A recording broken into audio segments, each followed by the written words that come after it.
paano nga ba tayo nagkakaroon ng policy issue na unoriginal content o yung repurpose?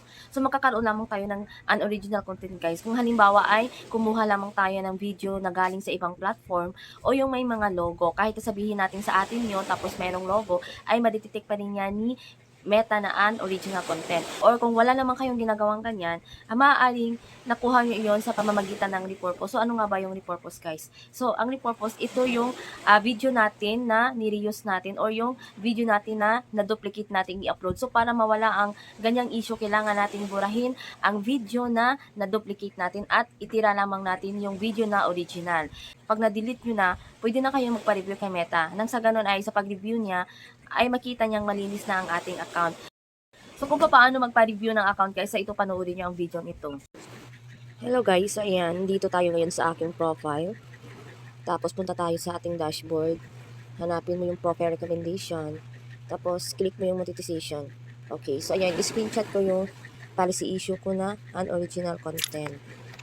Tapos balik tayo doon sa ating profile ulit. Tapos i-click yung 3 bars. Kailangan natin i-copy yung link. Okay, then after that, punta na tayo dito sa my 3 bars. Help and support. Report a problem.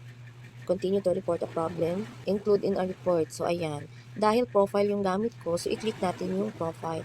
Kung page naman yung gamit nyo, page naman yung i-click nyo. So, ito yung profile ko. Tapos, i-upload ko dito yung na-screenshot ko. Okay, so ayan. Tapos, i-describe natin yung ating sasabihin kay Facebook. Ano, ganito. Dear Facebook team,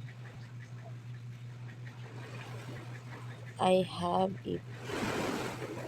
a policy issue in my monetization feature due to an original content.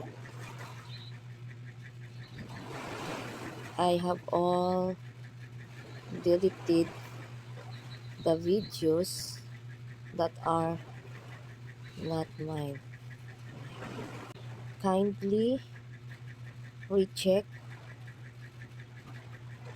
again my status. Thank you.